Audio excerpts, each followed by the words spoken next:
Good evening, ladies and gents, and welcome to another Live and Leaf Sports podcast. And I'm delighted to be joined by one of my usual co-hosts, Stephen Kelly. Stephen, how are How are you? you doing, everyone? How's everything? Yeah, and unfortunately, our other co-host, Evan Tracy, can't join us this evening because broadband where he is so bad. So again, powers that be, please, in this day and age, it shouldn't be a problem. Let's make sure it's a non-issue going forward, please. Whoever can sort that out. National broadband plan. I'll give you Evan's address, and you can get straight out to the house tonight there and get it sorted. So very happy to be joined. But we've a full house. We've Paddy Donovan back. Paddy. Hi, John. Yeah, we didn't scare you 2 weeks ago. You don't scare easily. You don't scare easily.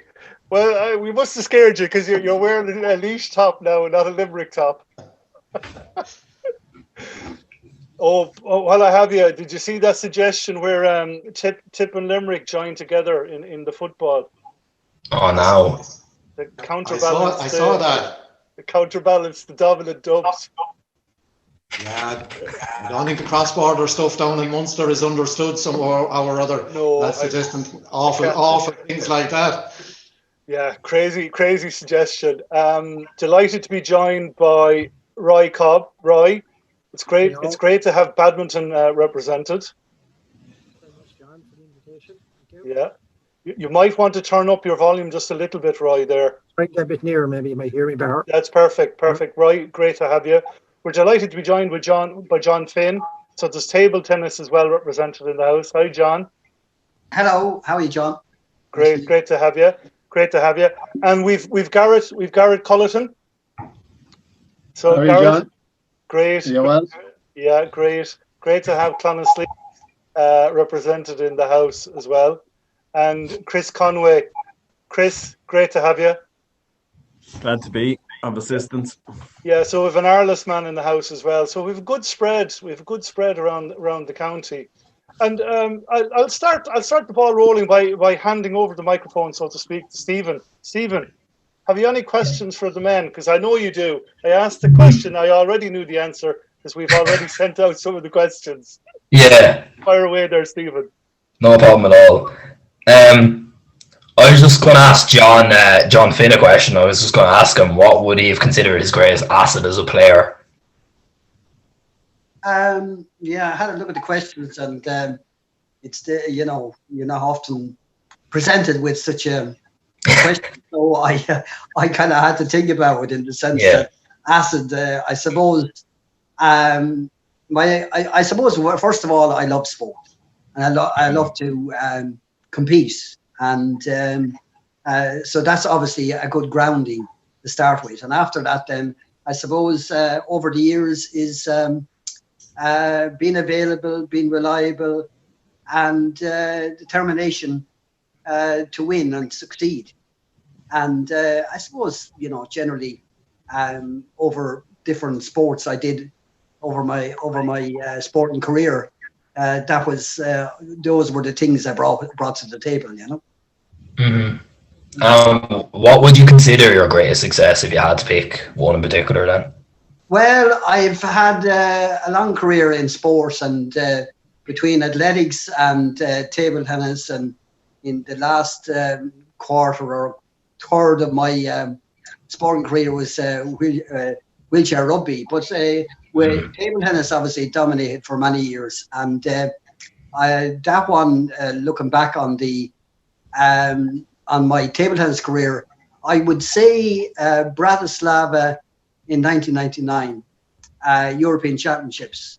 I played there in singles, and I played in doubles team event with a partner, Michael Cunningham, probably Ireland's best known and most successful wheelchair athlete, and being successful not alone in table tennis but in basketball and in athletics and whatever you want to mention. But anyway, I was partnered with Michael in Slovakia in '99, and it was the year before Sydney, and it was a qualification tournament.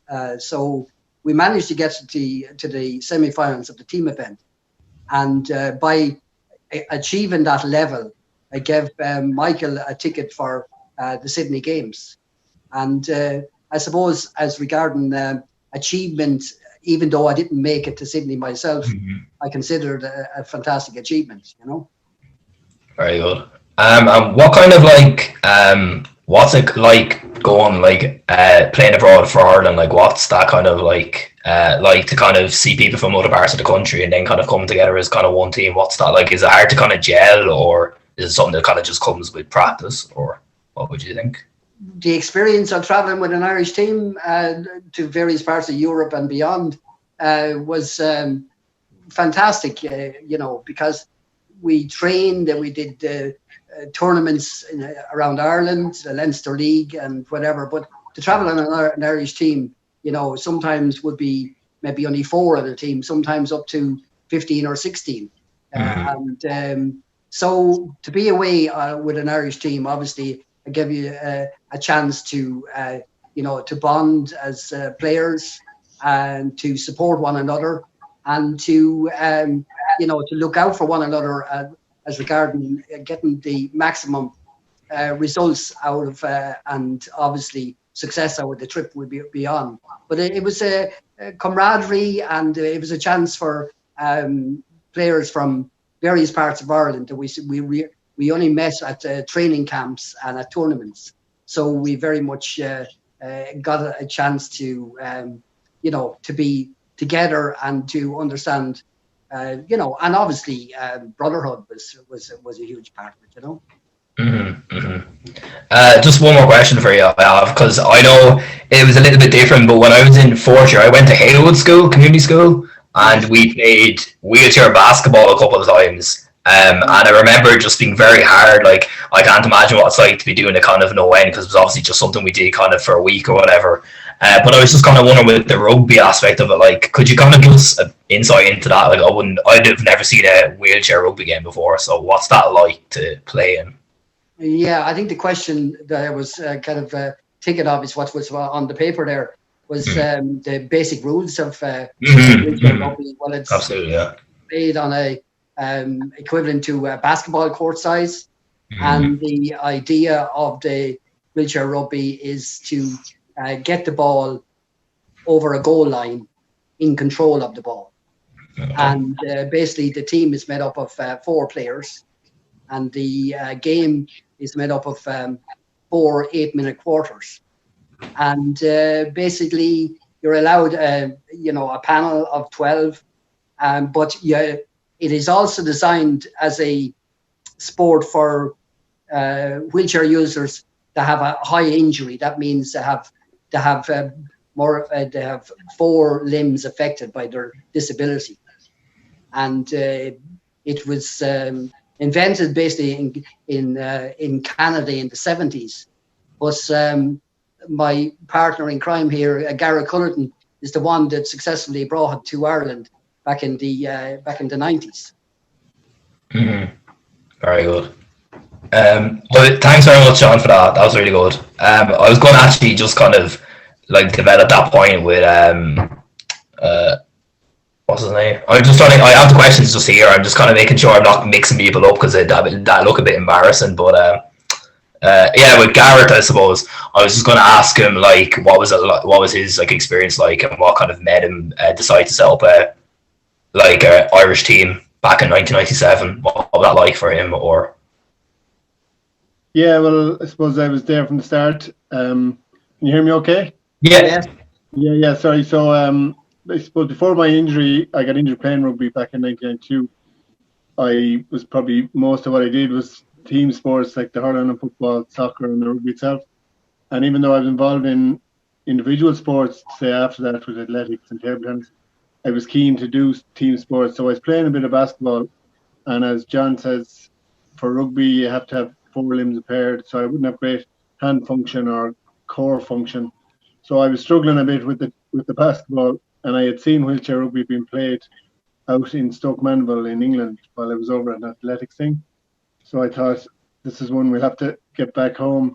And as I say, because it's a game designed for people with upper and lower limb impairment, it gave us, myself and John, more of an even playing field to play. So that was kind of the reasoning. And now, when we started, I don't know if you've seen wheelchair rugby, but the chairs are fairly built for chair contact.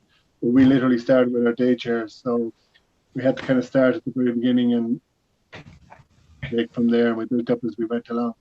And you were just asking John, actually, this is a funny one, about his sort of strengths. Well, in wheelchair rugby, he was our speedster.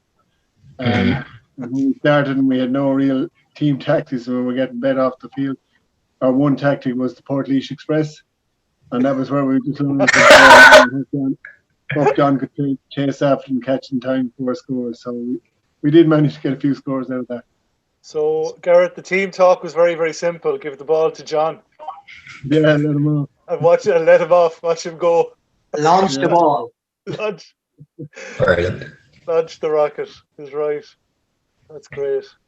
Go on, sorry, Stephen. No, you're okay. I just have another question for you, Gareth, as well. I was just kind of wondering, like, the scouting process for like the Irish team. What's that like? And like, would there be any particular like strong kind of regions of, like, say, like where people be coming from, or is it just kind of widely spread throughout Ireland, like, or?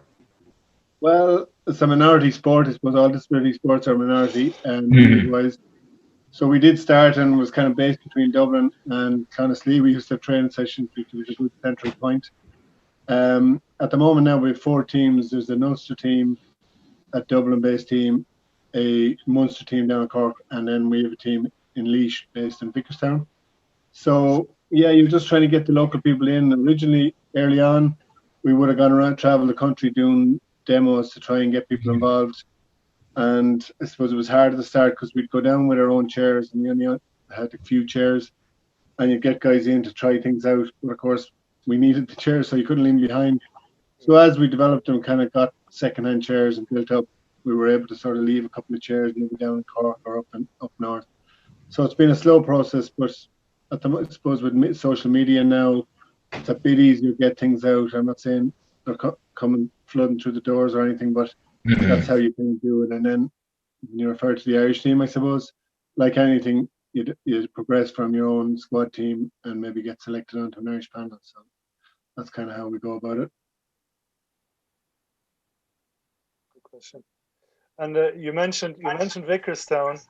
Roy Cobbe there. Roy, come in to us there. Are you still playing out in Vickerstown with the badminton? Yeah, can you hear me? Yeah. Yeah. We're still playing badminton in Vickerstown, or we'd love to be if we weren't locked down. We're very lucky to have it, actually. 4-court hall out there. If we hadn't that, we don't have a base in Portlaoise, unfortunately. So we're lucky to have Vickerstown to play in. We play in it 2 nights a week, and last year we took it a 3rd night, so we're quite busy out there. Yeah, it would be great to have a centre in Portlaoise. I don't know, gents, have you seen the drawings from Portlaoise Panthers, a basketball club, for what they propose for their new centre? Exciting times. It'd be great to have all the minority sports under the one roof, so to speak, in Portlaoise. Roy, what's your opinion on that? Yeah, it would be super. I mean, like, I know one of the questions Stephen has is what would I see the challenge for the next 5 years? And I don't want to get ahead of Stephen, but like the challenge we have as a badminton club would be to get a base in Portlaoise. We started the club in Portlaoise about 6 or 7 years ago, and we knew there wasn't a club in there, and we kind of took a chance. We went into the college 1 night a week, but the times didn't really suit us in there, and we had to look for somewhere else. But there's absolutely no question, but there's a huge hunger for badminton in Portlaoise as a game for everybody, really, any standard, any age. So we'd love to have a facility in Portlaoise, and we know if we had a facility, our numbers would double. There's no question about that. Yeah. Thanks, Roy. Sorry, Stephen, over to you again. No, I kind of answered. I suppose you kind of answered it a little bit, but yeah, I was going to ask if you kind of had a crystal ball and could look 5 years down the line, what would your kind of main goal be? But I think you've got to answer that. But it kind of ties in with. I have another question actually. I have like your greatest challenge. You could answer that one. Bobby's probably a bit better. Like, what would have been your greatest challenge? Like, being one of the minority sports, say. Greatest challenge, I suppose, I found in badminton for the last like I've been playing it for quite a long time. For the first 20 or 30 years, I suppose I played badminton. I enjoyed playing badminton, but the challenge for the last maybe 10 or 12 years has been trying to promote and get the game into more centres and more halls. Like I say, we started the one in Portlaoise about 7 or 8 years ago. We started one down in Kilkenny about 4 years ago. So like the challenge, I was very involved in Leinster badminton, and the challenge has always been to try and get more centres and get people playing. Anywhere you can get a good hall and a centre and a couple of volunteers, you will get people to play badminton. So that would be the challenge. I would see it to increase the numbers playing badminton at adult and juveniles, all age groups. But the silver lining with that, Roy, is you don't need that much equipment. You only need a racket, and you can buy a racket for 20, 30 euros, perfectly adequate, decent pair of runners, and that's all you need really. And get down and you can play. And we found when we started in Portlaoise, we had a huge mixture of ages, a huge mixture of nationalities and abilities, and all coming in. Some of them quite wanted to be quite competitive, but most of them just wanted the social aspect of it. And I think it's very, very good sport for that. Yeah, and this theme has come up in our last few podcasts. This theme of this notion of a sport for life. Would you reckon that badminton is a sport for life for all ages? Oh, absolutely. I mean, we say badminton is from 7 to whatever age you want to finish. I mean, you could say 7 to 70, but there's quite a few people playing well on into their up to 80 now playing badminton. Okay, different levels and different ages. There's masters competitions for every age group once you go past 35 in 5-year steps. There's a lady playing in Mullingar now, and she's well in her 80s, and she's still well able to play badminton. So if you're looking to avoid injuries, which is not too bad for badminton, you can play up to any age you like, really. Yeah, thanks, Roy. And just on that theme, I'll just switch over to Chris there. Hi, Chris. How are you? How you doing, John? Chris, is the GA missing a trick, because it's very competitive, and then like there was an attempt at Masters football. I know it's still continuing, but there doesn't seem to be like over 50s or over 60s Gaelic football. I mean, do you think there's an opening there for that? Well, I suppose the Masters, like they might claim that obviously they cater for the over 50s when once you're 40 and over. Yeah. And you would still have odd players, we got 1 year out of it there. Obviously, there was none played in 2020. Laois, we had a team entered in 2019, even though a lot of us actually qualified in 2018. So I suppose the difficulty is the physical nature of the GA, and it's probably hard to take that out of it. Even though lads, their age, it might slow them down, but by slowing them down, they might get more hits, and the bones might be a little bit more brittle than that. But certainly, you see, just there is soccer and that for over 35s and over 40s, which is more common, in terms of leagues and that. You probably still have lads that are interested in still playing into their 40s. They're probably still playing a bit of junior GAA and that, and a lot of them would, a lot of hurlers, I would imagine, because I know obviously a good friend of mine, Brian Stapleton, he really enjoys the badminton and that, and for good wristy hurlers, it's a very enjoyable game, because they don't have to move around the court as much. Exactly. Exactly. In fact, on that theme, Chris, Paddy actually sent me over kind of a list of players who were, how shall I say, multi-sports in the county of Laois. And I mean, there's a crossover there, and there's cross-fertilization between the different sports. I mean, for example, in your sporting background, like, were there other sports that lent to your ability with Gaelic football? Well, I didn't really play any other, to be honest. So played a bit of hurling in Knockbeg, just in secondary school and that. But at a stage, as I said before, I got the green light from the parents to go play rugby with Carla. But then minor trials came along the way, so that never got off the ground. And just played a bit of soccer. Obviously, play soccer in your free time and that, but nothing competitive. Played a small bit in college in Maynooth. It was an internal league, and got picked for the Collingwood then 1 year in that. But again, a Laois under-21 club championship that was running over into January and February. Yes. When the seasons were busy, put paid to that trip as well. I didn't even go to Cork because we qualified for a final that we duly lost a week after and that. But I suppose there's a lot more diversity there now for kids and that, with a lot more sports accessible or more accessible to them at younger ages and that. And definitely, I know with my own, you'd be encouraging them into trying all sports, or as many as possible. There is only a certain number of evenings and hours that it is feasible in that. But again, like my own eldest child at the moment, he has done obviously football, hurling, rugby. He started soccer during the lockdown. He has done jiu-jitsu, does gymnastics, and he's done basketball as well with the Panthers last year. Yeah. And I think, again, anything that develops them physically as well as the social side of it is great for kids. And not just kids. I think we all know particularly how important it is for us all and our own mental state over the last 9 months as well. Yeah, and it's just the socialisation part of it. John, I'll go back to you. I mean, when you go on these away trips and you're meeting athletes from different countries, I mean, is the crack good? Yeah, there's a camaraderie, all right. There's no doubt about it. And obviously, different countries are at different levels. And I know on the size of Ireland and the population and the percentage of wheelchair athletes we produce is obviously quite small in the scheme of things. But we were always respected as a sporting country. When you're up against the Germans and the French and whatever. But camaraderie is a huge thing, yeah, because obviously we're a band of people that have obviously one basic thing in common, and that's our disability, for starters, and then obviously the love of the sport we're taking part in.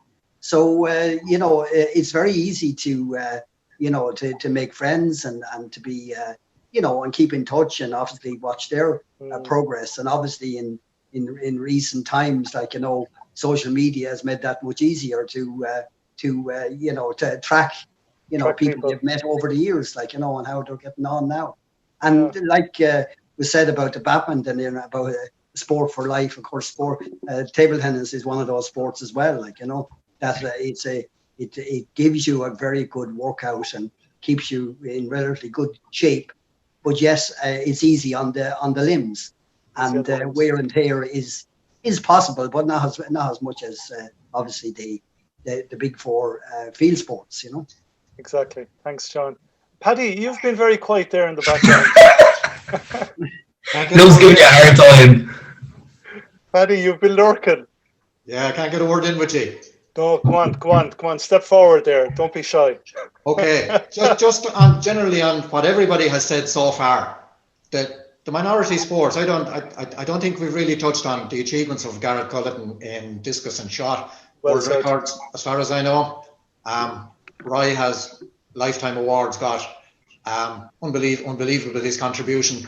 And I think John is very shy there about mentioning all the other international competitions that he has been at. I think if you focus in on the magnets on his fridge there behind you, you'll just get some idea what's involved in his life story. But with the international stuff that they have been doing, and I've been around a little bit as well.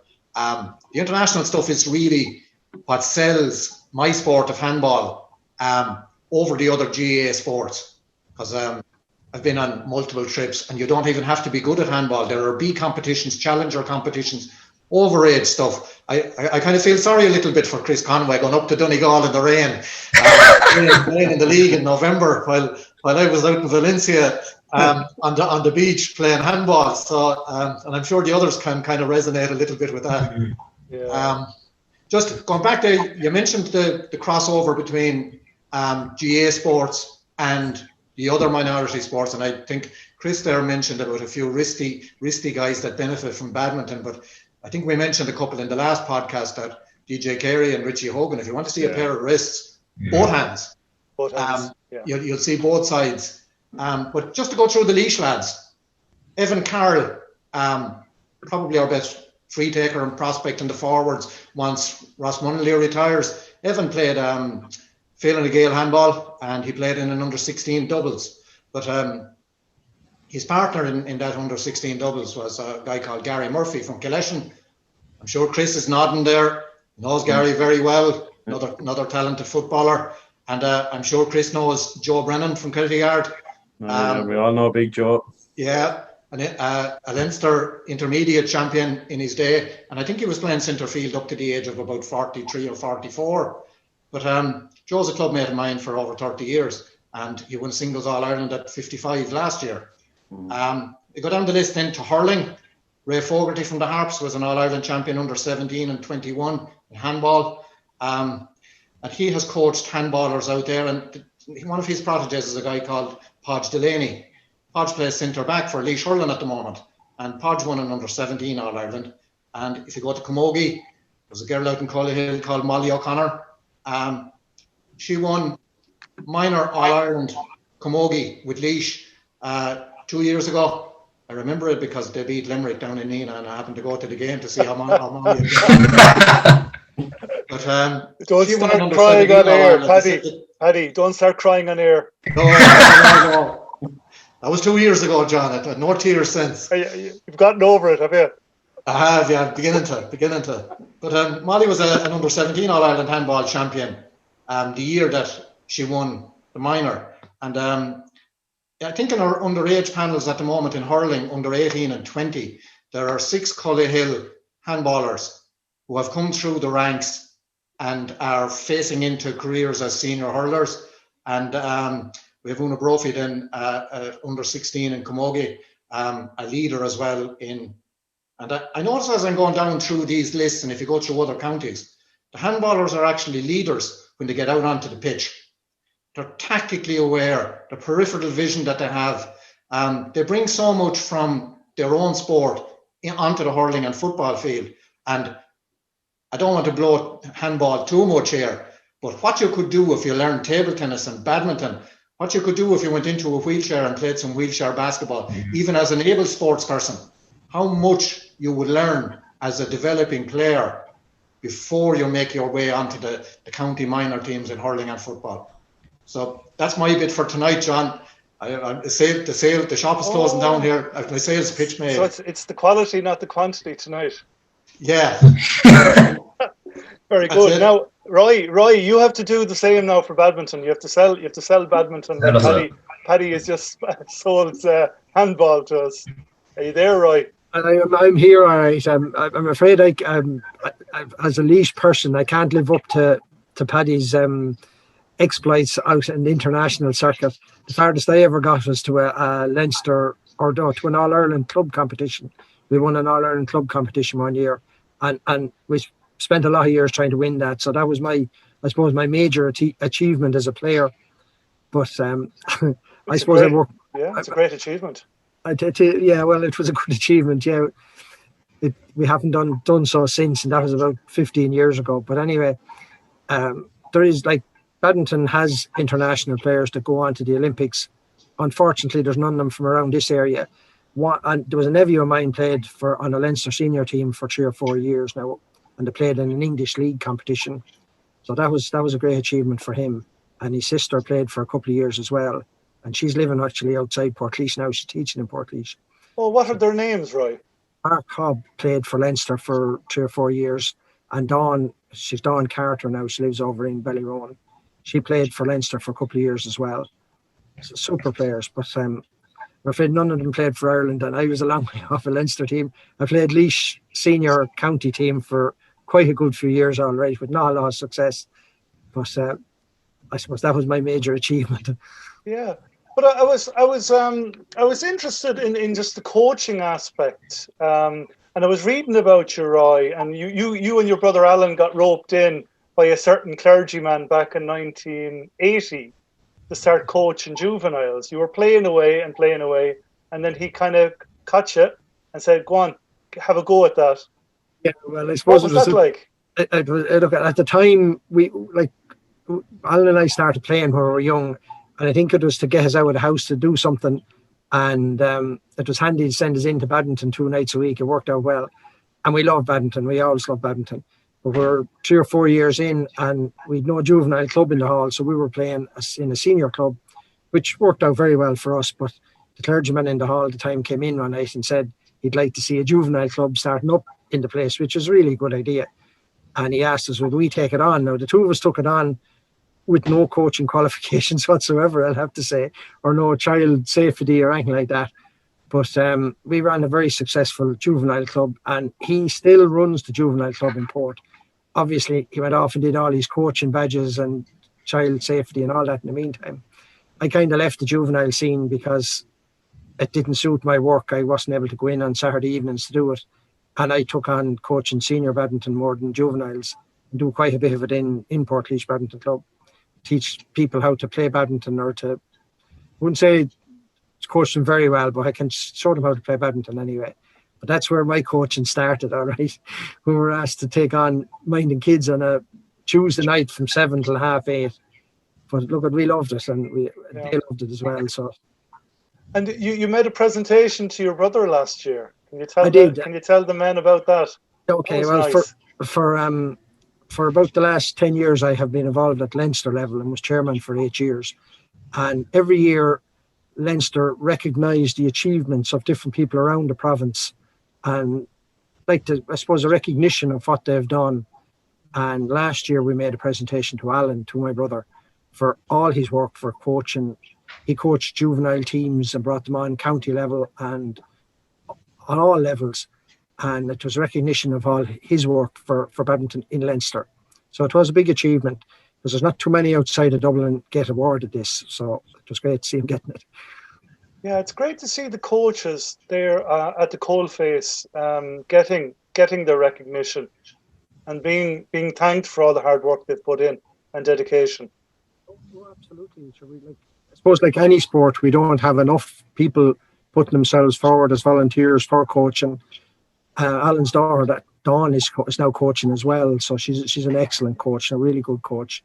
She coaches juveniles in 2 or 3 different clubs. And it's like all sports. I'm sure it's the same with all sports.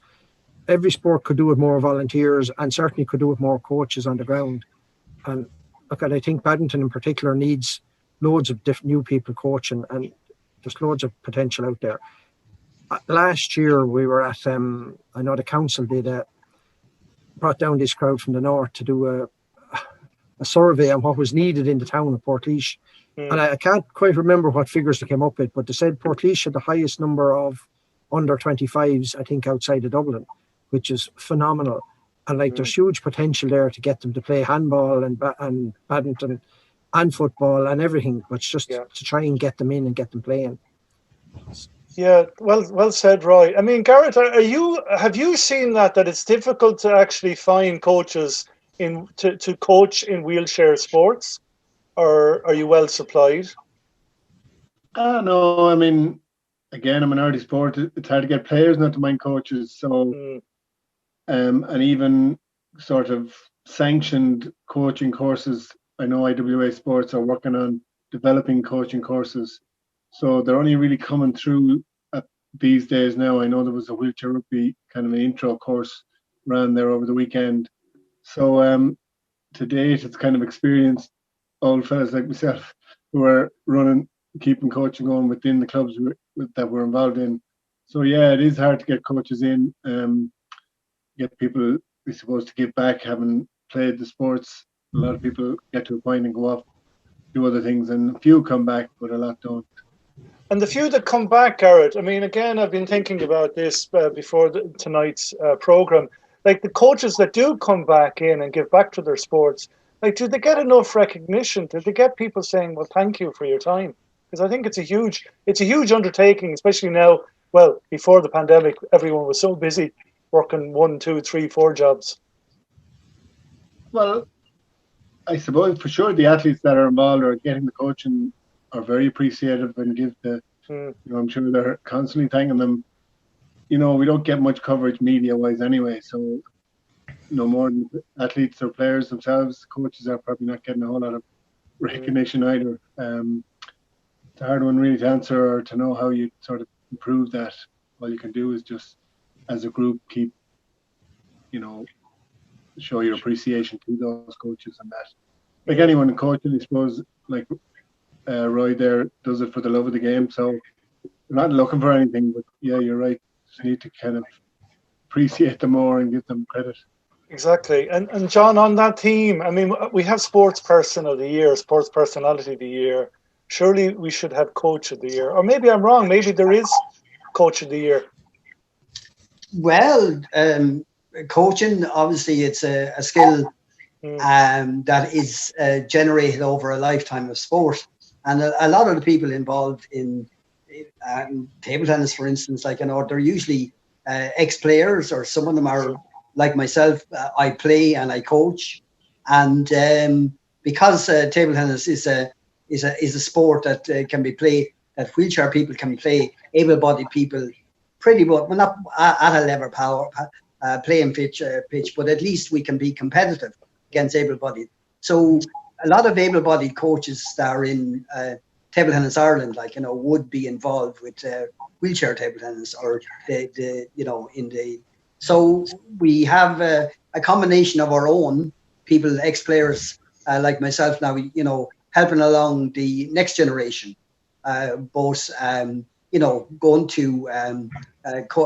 to coaching weekends and whatever, obviously up to the shutdown, that was a monthly thing that I helped out, and obviously one or two other ex-table tennis players that were on the circuit, are now concentrating their efforts on the next generation. And as I say, with the Table Tennis Ireland having wheelchair table tennis under their wing and responsibility, it's they have to be seen to bring on wheelchair table tennis in Ireland. And but there again, it's recognition. You were talking about recognition. Well, so obviously everyone needs a bit of recognition, but at local level, national level, obviously it's a good thing to be recognised, and because it's all voluntary and fine, But if you have an interest and obviously someone like me that's after getting many years out of the sport at a high level, it's kind of like automatic for me to feel that if I'm asked to help out on coaching, and I've done a level 1 course, and I'm asked to do a level 2 now, and I with my age bracket now, I'm also a qualified umpire, so I do most of that at national level umpiring now, and it means I can keep my hand in. It suits me to keep my hand in, and obviously the track on up and coming players. Yeah, thanks, John. And Chris, over to you. I mean, you mentioned. How many children have you got, Chris? 3. Are they all? They're all homeschooling, and you're pulling your hair out. I know it's difficult. Thankfully, I'm well past that stage now. But with your kids being involved, are they all involved in sports, by the way? Yeah, well, the youngest is in junior infants. He's 5 there last September, so he started literally the few weeks before Christmas. Started doing the rugby tots out in Portlaoise, out in Tucker, because again George was doing it. As I say, Sadie had jumped in, and it took a couple of bit more coax, and obviously he's the youngest in that. Yeah. But I think it'll suit him, according to what I see going on in the sitting room. It'll suit him in terms of the tackling anyway, with the older brother in particular. But yeah, no, they're all involved. As I say, to some, they're all doing bits. Sadie would have done a bit of football and hurling, obviously last year, as well. And so Hello, Chris. Chris, are you there? Chris is taking a break. Chris, are you all right there? Chris will come back there in a second. Chris will come back. Paddy, jump in there quick. Okay, while you're waiting there, just on the coaching from the other guys. Yes. One of the disadvantages we have as minority sports and indoor sports is because we're sports for life. We're also players as masters. We're playing county championships. We play Leinster championships.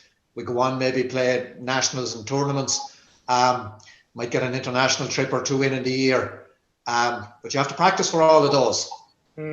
So you're also usually, if you're the most experienced person in the club, you'll be called upon to be the referee whenever there's an outside fixture coming at you. You're probably going to be on a committee somewhere or other. You're not going to escape that bit. So actually the hours that you get to spend coaching, if you're in one of our sports for life, can tie up so much time.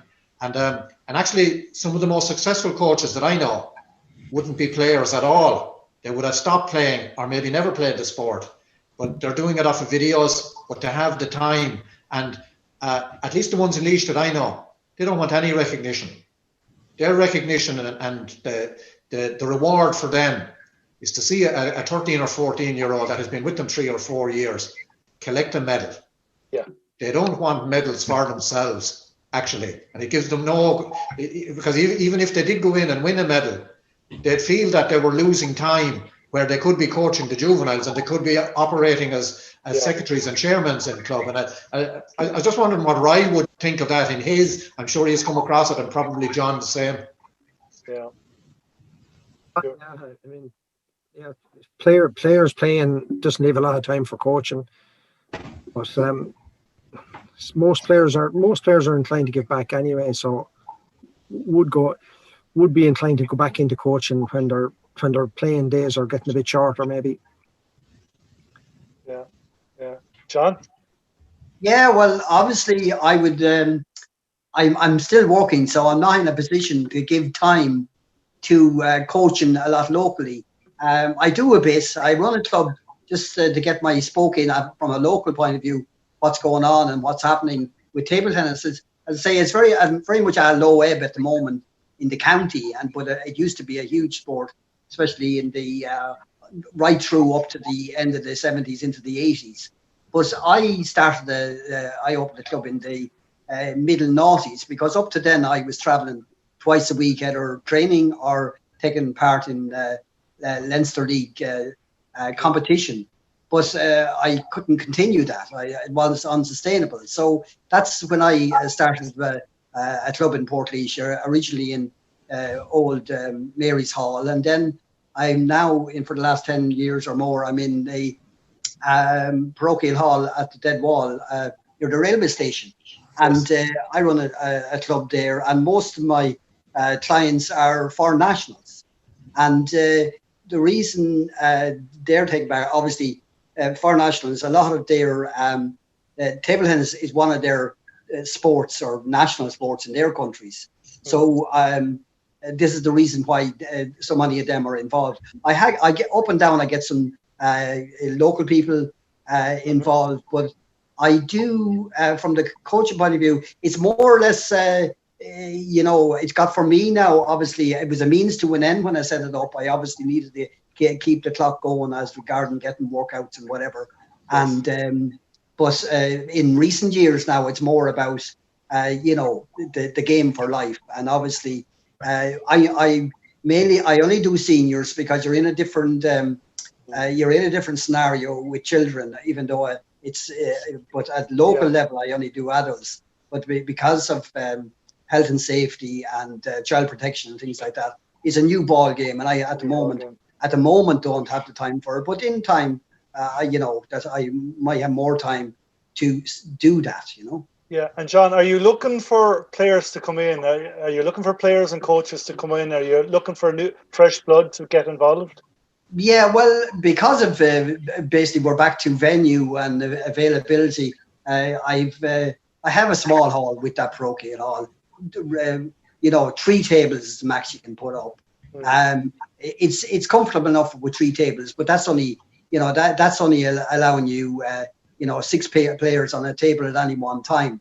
And so having having a venue will open up new possibilities as regarding how you can develop it further. And you need to get you need to get critical size to be able to operate a good functioning club. And this is why in the most populated town in the county, and we have the least amount of facility in sport. Yes. So it's a case really, John, of just build it and they will come. Absolutely. Mentioning there about the young population in the town, let alone the county. Yeah. So there is the people are there, or the candidates are there for all the sports. There's plenty of room for everyone. But as a minority sport, talking to Pat originally regarding coming together and being a lobbying group in the minority sports to try and get something happening. I know County Council, investigated a few years ago, came up with a plan and got in the consultants, threw a figure out, and what did the County Council decide to do? Put it on the shelf. Well, it's a problem that's not going to go away. And I think from the County Council, they should be proactive year in, year out to work on ways of how it could be possible for it to happen. Yeah. Well, I think I'm not sure whether they even have designated a particular site yet at this stage. Well, I covered the January meeting of Laois County Council, and I mean basically the councillors were unanimous that we need an indoor sports centre in the town. Tyrrell's land there, if anyone doesn't know Portlaoise, just off the Stradbally Road there as you head out of town, that bank of land, there's approximately 25 acres there, zoned for different uses, including recreational. In my humble opinion, I mean, that would be the ideal site because you'd have schools backing onto it on the other side. There's cycleways and pedestrian walkways planned for that area as well. So I think it would be a win-win-win, and of course housing as well. We need to build more houses, but I mean at the same time you need to have the sports facilities there to keep up with the housing. And of course we had a huge explosion in the population in the town, and the sporting facilities sadly didn't keep pace with that expansion. And Chris, just on that, you have children. You've George and Sadie, and sorry, what's your third child?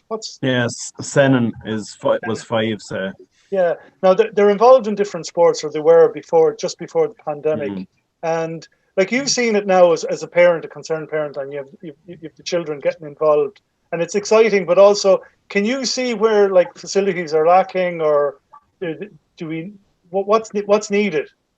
Yeah, no, very much so. Particularly, I suppose in like Portlaoise, when you look at the population, as I say, they talk about the conundrum with Dublin, with the vast population up there, and let's say from the GAA perspective and the football perspective. But again, like sure, Portlaoise is in a similar situation with only one football team or one GAA team within the club, and there's not enough scope there for other organisations, other groups. As I say, George's been involved with the Panthers over the last year and that, so becoming more familiar with that. Even you talk about up at the centre point, yes, the old centre point out to Mount Rat Road. Surely that area there could be developed into, let's say, whatever, a multi-practice, multi-purpose stadium as well, with ample parking, as you say, easy access to it.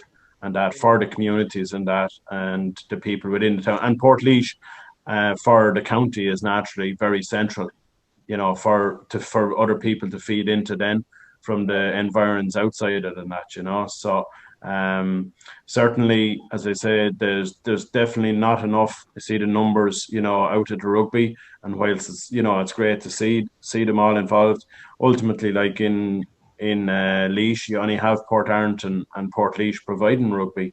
So in some respects, you would think that there should even be greater numbers, out at underage and kids level and things like that, Yeah. but it's probably a question of facilities, enough coaches, enough interests, and I know we had the will Paddy. has to be there amongst the people, and be it the county council, and as you say, the different sporting organisations, and maybe even, some of the minority sports, maybe, to come together with a combined plan, and that for centres that, as I said, it would be multi-purpose and that, and would suit. Absolutely, because Stephen. Or was it with Evan last week or the week before? Somebody made the point to me. Actually, it was probably Paddy. Paddy, you still there? Yeah. That whoever said it anyway, it made me think they have never seen the Portlaoise Boxing Club box. Like they've never been able to see a Portlaoise Boxing Club tournament. I mean, it just brought it home to me. I mean, it's not a case of like it's a great club and it's a storied club with an incredible history, but again, it's probably we don't have a big enough venue. It just got me thinking. Paddy, anything to add on that? I have, yeah, as usual. There's just one thing there about the growth of the population. Yeah. We have a huge number of foreign nationals has come to Portlaoise and have built the town. Some of them are here 15, 16 years, but they don't drift out to the rugby club if you're from Bulgaria or you're from Latvia, maybe. It's not a sport that they do. I know the GA have an integration program and they invite in, but again, we haven't seen it in Portlaoise too much. I don't think any foreign national has appeared on Portlaoise senior hurling or football team yet. But I'm up the correction on. And there is integration. But really, if you're going to integrate the boys that really work hard, they're one time in the evening, they're not going out in the rain. I can think of maybe 10 or 15 Eastern European countries where basketball and table tennis is way up at the top of their international lists. And here we are in Portlaoise, and if you want a game of table tennis, you'll be waiting an hour and a half probably down with John Finn to get on the table. If the three tables are taken up by the regulars. If you want a game of badminton, off you go out to Vicarstown. It's nuts. And even if you wanted to play the wheelchair and you said, I can't get in to the hall really on basketball, the Panthers are up, and you want to get into a wheelchair and try the wheelchair sports, well then you're going to Clonaslee or you're going to Dublin. Sounds crazy when we're 20 years into a boom in Portlaoise, and the sports hall issue is it's a slow burner, but that bubble is going to burst someday. It's going to burst in the county council, and it's already bursting. You can see the antisocial behaviour. I think Centrepoint was actually headlined last week for antisocial behaviour. Now that's a massive site, but it's privately owned. By the time that gets into public hands, you do the consultations and you do the planning. Yeah, it's going to be 5 to 7 years at best before John plays a game of table tennis in a place like that. Sorry, can I say something there? Since the initial talk on the sports hall for Portlaoise, Tyrrell's is after becoming available, and now that it is available, it sounds like actually the best place to bring it, because you have the newest part of the town, so you're going to have the new population come up in that part, and you have all the new schools, and you have it also on the internal relief road. So to me now, it seems like it's going to be an no-brainer, but having it on the Tyrrell's land, developed that way. So, if there, and also was mentioned at the time the council were buying the land, that it was going to be used for, outfields for the schools, because the schools were built too with no actual laid on sports fields attached to it. So I know that, so it solves that problem for the county council. But also, obviously, they have to be developed. But the sports hall would be a fantastic place to have it. Is that position, Yeah. Well, it seems to be. I mean, again, it's only my opinion, gentlemen. I will point it out. I mean, Tyrrell's for me seems to be the ideal spot, because backing onto it, you have Maryborough School, Educate Together. You have Gaelic School, and then another 300 meters up the road, you have the Holy Family Schools, and then Donovan College. The plan is that it will be built out further out the Timahoe Road. So it's in that general area. So you have a big student population that hopefully will be able to cycle or walk through that developed area, where you'll have outdoor and indoor sports facilities, and then onto their schools. So John, yeah, you make very valid points there. You also mentioned earlier, John, that apparently some of it's zoned for recreational facilities, so really it's an ideal spot now. And as John Finn said there, the idea of a sports hall has probably got up and off the shelf 3 or 4 times over the last 10 or 15 years. So now is the chance to really make it happen. Absolutely. Yeah, absolutely. And because as you say, there is the need for housing, but there is the need for the recreational side of it, because obviously I'm living there at Cominchi, and literally, like, it's a town in itself, and all there was the 2 tennis courts, just there opposite the shops, and there in the last number of months they've turned 2 tennis courts, because obviously the numbers weren't playing the tennis, and one of them is now a basketball court, and the other is to have soccer goals at each end, you know. So no, but that's the sum total of it in the whole of Kilminchie. Exactly. And I didn't realize, Chris, that you're a neighbor of mine, because I'm walking past there every day. The basketball court now is always used, which is fantastic to see. You have the little 5-a-side soccer pitch beside it. That's used some of the time. And then you have the foreign nationals using it then for cricket during the good weather, which is great to see. Yeah. And then speaking of, and Paddy touched on this, and I think it's an important issue, and we shouldn't back away from it, the participation of the new Irish in our various sports. And I got a wonderful surprise a couple of years ago when I heard that the cricket club were moving from Portlaoise out to Stradbally. I was the first to sneak out there, climbed the wall, was probably caught climbing the wall, and it was actually Roland. We'll have Roland on in a couple of weeks' time with Tom Crosby, hopefully. And Roland says, what are you doing, John? And I said, oh, no, I'm having a look at your facilities. And from that day to what they have now, they've put in a lot of work. But they're you weren't practicing, John, for getting into electric picnic over the wall, no? Well, I have a ladder, Chris. I have a ladder stuck away somewhere. And I will tell you the location of the ladder, but it'll be €10 a pop. We'll be off air. It'll be the best thing to do. This is it, Stephen. This is it. But they're very strong, I have to say. Well done to Roland and everyone involved in the cricket club there. They're very, very strong with reaching out. Obviously, cricket is a huge sport, especially in the Indian subcontinent. And of course, they've reached out and they want to. I know they want to start with juveniles as well, which is great to see. I mean, on this issue, in your sports, is there anything we can do to increase the level of participation by the so-called New Irish? Garrett, like even putting stuff in different languages, or what do we do? What do we need to do? Yeah, I suppose different languages, but they can translate stuff these days through social media and that, but I don't know, just the numbers, again, whether we're just not seeing them, the word isn't getting out. And because we've the basketball team playing out in Clonaslee and the rugby team in Vickerstown, we're out at the kind of so-called reach of people. So clearly having something in Portlaoise would be a huge draw for the locality. There'd be less transport and stuff involved. So I don't really know more than that. I just keep plugging it. So we're doing it on social media all the time anyway, and trying to keep the ear to the ground of who might be interested in playing and things like that. Yeah.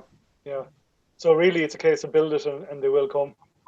Yeah, the schools, I think, has a lot to do with it as well. You know, be it even feeding information back to parents, not just obviously starting with the kids and that, but it's probably easier to get the kids involved. But again, the knock-on effect from there should be obviously in terms of getting parents involved as well. I see it there, and you had a wonderful interview there with Stephen that we put up on the website there over the weekend. And you're giving back to the sport, like you're coaching in Knockbeg, and like there must be, because it's a traditional Gaelic football stronghold and powerhouse, you must have a big buy-in from the parents there. Yeah, no, it's huge. To be fair, you know, like we're lucky. We're lucky, I suppose. Maybe like the tradition does help. The fact that we're out of town is actually probably a benefit as well. You know, we don't have a half day. We do our training during school generally, with long lunch breaks on Tuesday and Thursday instead of a half day and that. You know, but and I suppose we tend to put high demands upon them. And but again, we're lucky to have plenty of teachers willing to give up their free time, you know, and get involved in the coaching and that. And once the kids see that, then we tend to see the response out of them. Like it's very few lads that should be begging to get involved. They're all involved. Even this year, for the short term that we had got back out training with the senior footballers and with the junior footballers, you know. There was over 50 talking out for the senior footballers, and there was 61 at one of the sessions between third years and TYs for the junior football, and that was after school. But again, that was probably partly to do with the demand, you know, in terms of obviously both from parents and kids, you know, for that bit of sport and activity. Because I think, as I said, the last 9 months, 10 months has certainly highlighted and brought it to the foremind of everyone. Absolutely, absolutely. We could see at the end of this pandemic, Chris and gents, you know, a huge upsurge in the numbers in all sports, because it's not only it's hitting us now. We can't go to watch whatever sport it is we're into. You can't participate. You can't meet up, and I think it's the meeting up as well. I think it's a huge, especially for people's mental health and well-being, that, you know, they get to meet their pals, they get to slag them off, have a bit of fun, and that's gone out of their lives. I mean, yeah, and again, this issue, and it's been touched on, just raising the profile of the different sports. I mean, the GA, they're kind of like in a wonderful position in that, you know, their profile is so high anyway. With the minority sports, I mean, are there things that you're not doing that you should be doing? Maybe putting on tournaments when this madness is over, maybe being more prominent in social media. What do you think, Roy? Absolutely agree with you. I think we don't sell ourselves half well enough. We should get out there and tell people that we're there. But like equally, like I said earlier, if we had a venue in Portlaoise, I think that'd be much easier for us to do. You know, you're talking about multinational. We have a huge variety of nationals coming to play badminton. But I think you're right. I think it's surprising, even still, even though we're there, the people that will ring you up now and again and they don't know where we are, or they don't know we're there. So we probably don't advertise enough or don't put ourselves out there enough. I think it's something we should do more of, yeah, definitely. Yeah, there might, and I know this sounds a little bit over the top, but maybe minority sports especially, need to kind of take on almost a business mindset. John, what do you think of that? Selling themselves? Well, it's when you're talking about the minority sports, there's a lot of factors against you. Obviously, you don't have the numbers, and obviously to try and operate, you know, like a business or a proposal that way. But it's a chicken and egg situation as well. That you're talking about. You mentioned there about, you know, we should showcase our maybe tournaments, you know. But you know, show. No offense to Vicarstown or Clonaslee, but you hear the Panthers saying last week, like, you know, what are their biggest matches in the year, and they had to play it in Clonaslee. Yeah. You know, so you can't even showcase your product, you know, that you'd wish to where the customer is, and the customer in this case is Portlaoise, and so, you know, it's all negative at the moment. I'm not trying to be negative. No. I'm just show, you know, but something significant has to happen to get ourselves off the floor here when it comes to the minority sports. And you know, at the moment, you know, we're ticking along in the background, but not really going anywhere. But if you can't showcase what you're offering, you can't develop. You know, well, you can, but very, very limited. Yeah. You see, that's why I think the new indoor sports centre is crucial, because if you have the facilities close by, like Paddy, you made a very valid point 2 weeks ago, and Paddy, you always make valid points. But when you mentioned the handball down in Culliton or down in Monavea, there's nowhere for the parents okay, to nip out and get that cup of coffee and come back into the hall. That infrastructure has to be there. If we build a hall, it has to be the hub of a community. Yeah, the successful clubs in Laois actually are all around the fringes out 10 and 12 miles, like St. Albans. And the reason they're successful is the kids have nothing else to do in those places. Like if we're from Culliton at 5 o'clock in the evening from the 1st of November to the 1st of March, what's your option? Go out in the rain, play hurling or football, which they all do, and they love it. But it's nice to go down to the hall, to the radiator, and watch your friends play handball and squash. And they do, and the adults do it as well. Same in Monavea. But I'm glad you mentioned cricket there. Another sport that has left Portlaoise to go out to a facility, and in order to see it, you have to climb in over a wall. Well, really? To be fair now, Paddy, to be fair, and otherwise Roland and Tom Cosby will be rigging me. John, what did you say that for? But no, but they've come on. I mean, the amount of work they've put in the last 3 years, it is actually, I put up a few photos there. I was out at a game there last year, or was it the year before? My God, I mean, we've lost a year with all this madness. And it is the most beautiful sporting venue. You have the hills sloping up away from this bowl of a ground. It's stunning, and then it's very. I have to say, it's a very. I won't say genteel, but there's a nice atmosphere there because you can go there. You have a picnic there. It's nice. The kids are there. It's a beautiful setting for sport, but they've put a lot of work into it. Yeah, I've read a bit about them. I'm seeing a little bit about them in the media. A lot of the successes behind that particular sport is, again, the Asian community. If you see the numbers that we have in Portlaoise, if you were to sit at the Culliton Hotel and watch across the road at the mosque during Eid or Ramadan, and you see the numbers, incredible numbers associated with Portlaoise Hospital, a few hundred metres away. Again, they need a facility, a home, and they're out in Stradbally now. But again, the Portlaoise base, losing a little bit. And we had a sport here in Portlaoise, squash. It was huge 20 years ago. Correct. 10 divisions of a league, and with outside courts in Cullihill, Ballinacale, Mountmellick feeding into the league, but it died.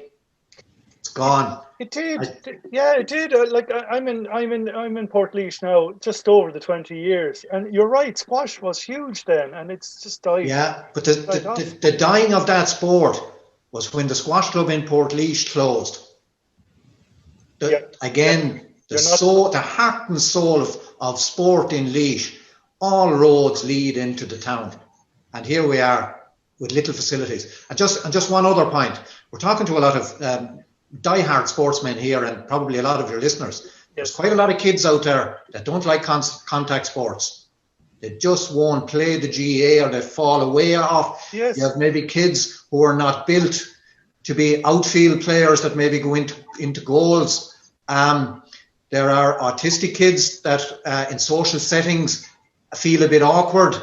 The racket sports would be more welcoming for that, and certainly table tennis, and maybe handball a little bit, because we play B grades, C grades all the way down, and we can kind of handle the non-contact people. A lot of them fall into our sports, but again, hundreds of those kids in Portlaoise, and nowhere to go. It's another bubble waiting to burst.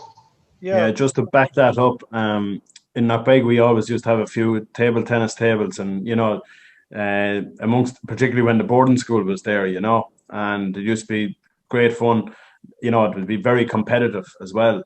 But I suppose since our development and with the boarding school dying out, the table tennis tables, have been sort of semi put away to a point. And the only one at the moment now that's actively being played is in the autistic centre that we have in the base, and that amongst the kids. But as you say, it's a great sport for the hand-eye coordination at all levels. It is. As is the handball. Well done, Chris. You saved yourself there. I didn't want you falling out with Paddy on there. Oh, too many of us have fallen on that, John. Yeah. Stephen, sorry, I'm hogging the airtime here. No, you're on a roll, John. You're on a roll. Don't be worrying. Not really, but I mean, just on that team. Okay, we want the facilities. We want more new Irish involved. There's a sport out there for anyone and everyone. I mean, just put it out there before we finish up. Garrett, I'll start with you. I mean, obviously, everyone's wish list is this pandemic is going to finish. But your sporting and non-sporting wish list for 2021, what do you want to happen for yourself and for others and your sport? Catch me out now. That wasn't on the list earlier. I know. Sorry. Sure. I'm terrible. Like, just to get back doing something. Even if it's not that competitive, to even get back in and train ourselves. I suppose it's going to be well into the summer before we really see a whole lot of action anywhere. But getting back in and, long-term building up numbers for our sports like the rugby and basketball. But just to get the lads back, I'm just afraid that maybe we lose one or two that were at it because they've had the year off, might not come back. I mean, it's their own choice, obviously, but it'd be good for them to keep going. Because beyond the competitive side of things, sure, it's exercise and good for both physical and mental health. So, just trying to get back on court in some shape or form. Yeah, I hear you. Everyone feels the same way now at this stage. Roy, what about yourself? Like most of the lads, is to get back playing, really, is very important. What I would like to have, I suppose, a facility in Portlaoise, 8 courts maybe plus to play badminton. We could fill them no better. So as a personal note, like, I'm farming, so just to get back out and meet people, I'm a social person, so I'd like to get back out and get moving around again. Yeah, here. I think we all feel the same way. John, what about yourself? Yeah, well, obviously, getting back to a bit of normal living would be a help, and obviously trying to build where we left off as regarding sport, and try and join the dots again, because even though Irish wheelchair sport and Sport Ireland are in the background, trying to keep motivation going, but it like Garrett said, there's going to be a lot of dropouts as well from being out of circulation. Now, obviously, it might mean a rebuild for a lot of clubs. Yeah, absolutely. And any travel plans? I'm looking at all those magnets, John. Is there actually, this is a good question now. It just popped into my head. Like a sporting venue that you would really, really love to visit and watch a game at. Oh. And you're not to say Old Trafford. In my own sport. No, any sport at all. Oh, any sport. Oh, well. You have an unlimited budget. We're throwing money at you now, John. Yeah. Well, I'd love to be in Japan now for the Olympic Games. But I can imagine it probably will go ahead, but it would be an exciting country to go to, which I haven't been. But certainly. It'd probably go ahead behind closed doors, but that would have been one coming up now. That would be a fantastic one, Thanks, John. What about yourself, Chris? Are you heading to Tokyo with John? No, the sporting event, I suppose. Even though I'm an Arsenal supporter, the eldest lad George he's a Liverpool supporter, and it would be. I promised him for 2020 at the beginning. After Christmas, that I'd bring him to Anfield, and that we'd get to Anfield for one of those famous nights, be the European or when they were underway for the Premiership, the Premier title and that. Huh? I say you wish. Yeah. So that would still be obviously on the horizon. Hopefully, it probably won't be this year though. But I suppose when you'd hope that. Lads will get back involved. There should be a renewed sense, hopefully, and that across the board. And I suppose I see it as regards maybe with kids and at the younger ages, even that as you said, it might be a bit iffy, or it might be more comfortable to sit in or stay at home, play on the Xbox or PlayStation rather than getting out and say playing whatever sport it is with their friends and that. So you just hope that they get back playing as soon as possible. And I suppose just in terms of obviously the schools, a number of the schools obviously have very good facilities and that, but I know with insurance and things like that, probably it's difficult to get in, more difficult to get in the evenings. Naturally with the COVID, it'll definitely be September. It'll be September of 2021 by the time any of those courts maybe could be rented out or used as well. It's probably as much as maybe who you know, as well as obviously maybe insurance and red tape that comes with it as well. Yeah, thanks, Chris. But that they could become more accessible to people. Yeah. Paddy? I have 3 wishes, John. I'm going to hog it again, like I always do. You're not to mention the 2 in a row. It can't be Limerick. Yeah, Stephen, tell him. We're sick of hearing about you. All I'm looking for is 3 simple things.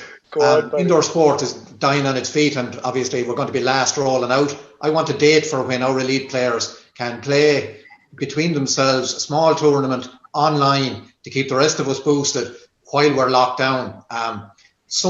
Anything, 8 players, test them, vaccinate them, do what you like with them. But I'd like to see the elite players play out some kind of a small championship to get them going. The second thing I want to see is I live on the Stradbally Road.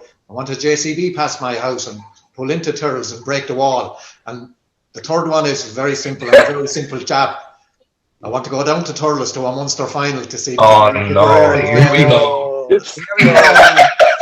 I knew it was going.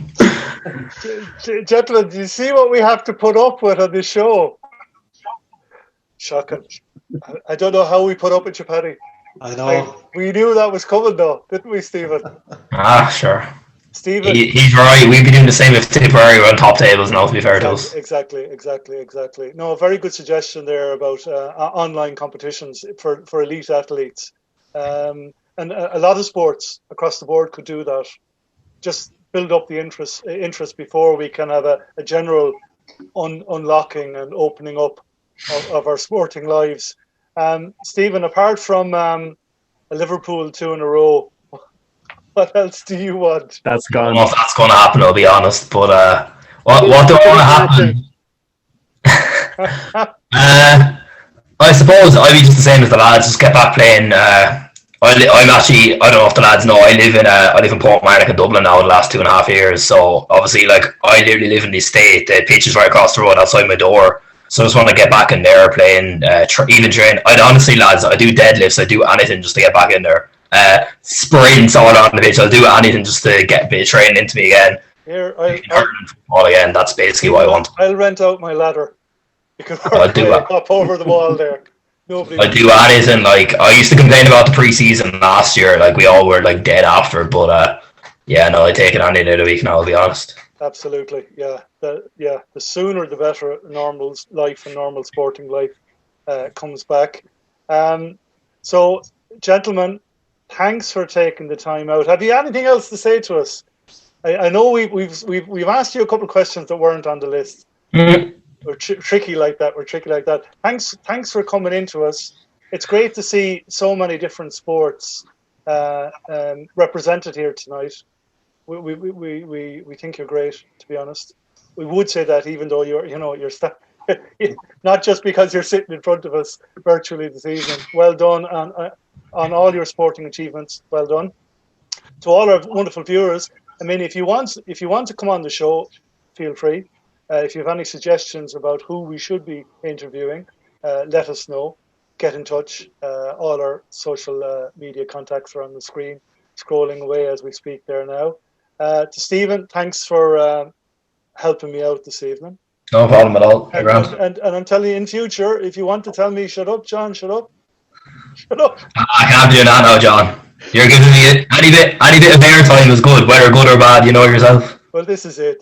We have to encourage the younger generation to come through. That's what it's all about. Oh, God. So to our wonderful viewers, stay tuned. So every Wednesday evening, 9:00, this podcast will be hitting YouTube. And of course, please subscribe to our YouTube channel. All the links are there. There's a big arrow there flashing on the screen. So, gentlemen, thanks for your time this evening. Really appreciate it. Stay safe, stay well, look after yourselves, and we'll see you all same day, same time next week.